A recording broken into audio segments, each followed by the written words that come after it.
My name's Daniel, and for 3 years I worked security at an old cemetery in Pennsylvania. The place was massive, over 200 acres of rolling hills, mausoleums, and graves that dated back to the 1800s. It was known for being haunted. Locals would whisper about shadowy figures, cold spots, even disembodied voices. I never believed it. At least, not until what happened in 2017. My shift started at 10 p.m. I was the only guard on duty, driving through the grounds in a small utility truck, making sure no trespassers or vandals slipped in. Most nights were boring, but one October night, everything changed. At around 1 a.m., I was parked near one of the oldest sections, a cluster of leaning headstones and mausoleums. Fog had rolled in thick, so thick my headlights barely cut through it. That's when my radio crackled to life, just static, but beneath it, I swear I heard a voice whisper my name. Daniel. I froze. Dispatch never called me by my first name. Before I could respond, the static cut out. I told myself it was interference and got out to stretch my legs. That's when I noticed something strange. Across the fog, maybe 50 yards away, I saw a man standing between two headstones. He wasn't moving, just standing there in a dark suit, watching me. "Sir, the cemetery is closed," I called. No answer. I grabbed my flashlight and walked closer, but when the beam hit him, he vanished, gone, like he was never there. My stomach dropped. I sprinted back to the truck, locked the doors, and sat shaking. I should have left right then, but part of the job was logging disturbances, so I forced myself to keep patrolling. Around 2:30 a.m., I pulled up near the large mausoleum at the center of the cemetery. The air was unnaturally still. No wind, no insects, nothing. Then, clear as day, I heard footsteps crunching on gravel right behind my truck. Slow, deliberate. I spun around with the flashlight. No one there. But the footsteps continued, circling the truck. I couldn't see anything, but I could hear it, like someone was dragging their feet around and around me. Finally, it stopped. The silence that followed was worse than the sound.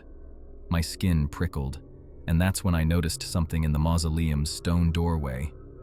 A shadow. Taller than any man I'd ever seen, stretched unnaturally thin. It stayed just inside, like it was waiting for me. I wanted to floor the gas and get out, but then the truck stalled. Dead. The lights, the engine, everything shut off. I sat there in complete darkness, heart pounding so hard I thought it would explode. Then, faint at first, I heard voices. Men, women, dozens of them, whispering in unison. I couldn't make out the words, but they grew louder, overlapping, like a crowd surrounding me. My ears rang with it. Out of pure panic, I fumbled with the ignition until the truck roared back to life. The voices stopped instantly. I drove straight out of the cemetery and didn't look back. The next day, I told my supervisor what happened.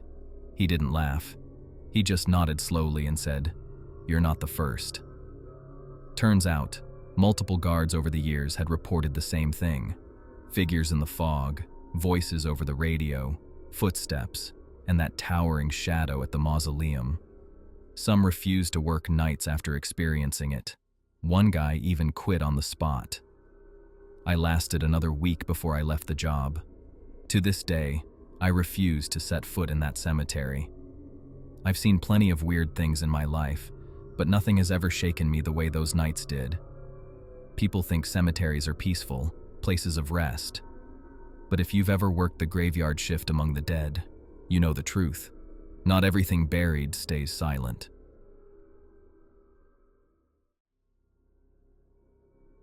My name's Alex, and back in 2019, I worked as a caretaker for a small rural cemetery in upstate New York. The place wasn't fancy, just a few hundred graves, most of them old, with names and dates so weathered they were barely legible. My job was mostly maintenance, mowing, trimming, and locking the gates at night. I never believed in ghosts, but after one shift, I can't set foot in a cemetery without thinking about what I saw. It was late September, the kind of night where the air feels heavy, like rain's coming. I had just finished locking the front gate around 9 p.m.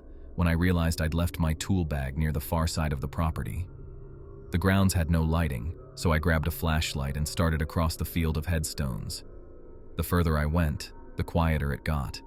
No crickets, no wind, just the crunch of my boots on the gravel path.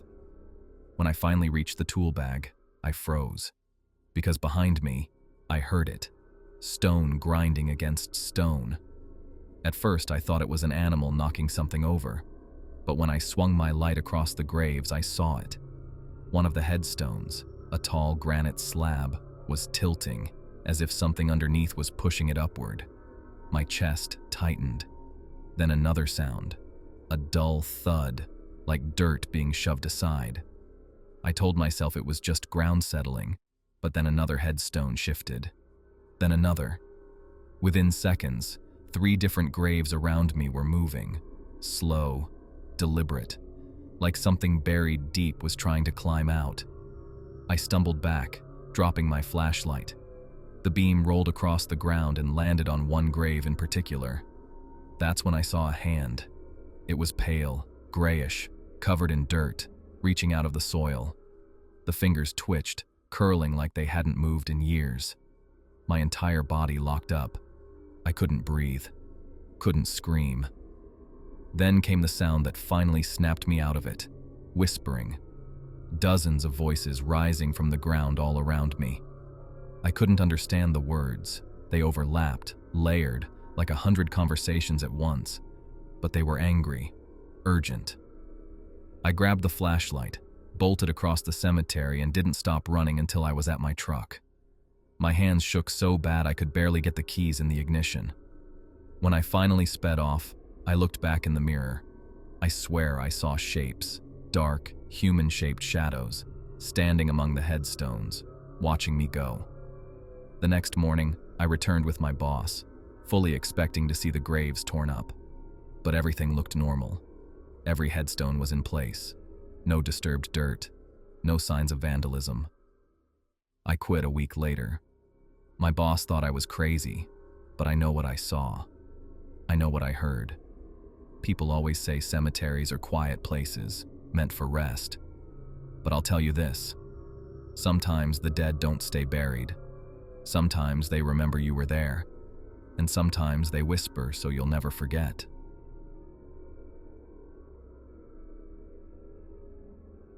It was supposed to be a quick stop, just a walk through the cemetery before heading home, the kind of thing I sometimes did when I needed quiet.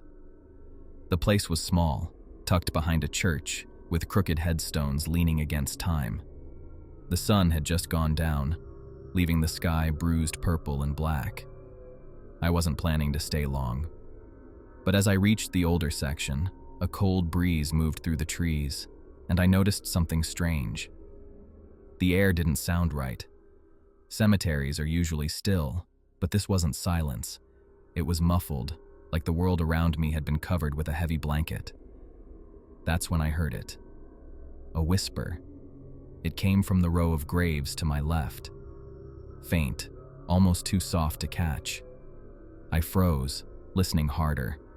The voice was low, broken, but it was definitely there. Another whisper joined it, and then another. Within seconds, it wasn't 1 or 2 voices. It was dozens, layered, overlapping, as if the ground itself was speaking. My chest tightened. I told myself it had to be the wind moving through the grass, maybe traffic carrying weird from the highway. But no, the whispers grew clearer. Words began to form. Pleas, cries, some angry, some desperate. I forced myself to move, walking faster down the gravel path. But with every step, the voices followed, trailing from one row of graves to the next. Then came the footsteps, behind me. Slow, dragging, deliberate. I didn't dare turn around. My legs carried me faster, crunching gravel underfoot, but the sound stayed close, always just a few feet back. When I finally glanced over my shoulder, my stomach dropped. Something was there. A figure, dark and thin, standing just beyond the nearest headstone. too tall, too still. The moment my eyes met it, the whispers exploded into a chorus, louder than before, echoing from every direction. I ran. The path blurred under the beam of my flashlight as I sprinted toward the gates. But no matter how fast I moved, the whispers clung to me, rushing in my ears, filling my head until I could barely think. When I reached the fence, I fumbled with the latch, terrified that if I turned back, that shadow would be right behind me.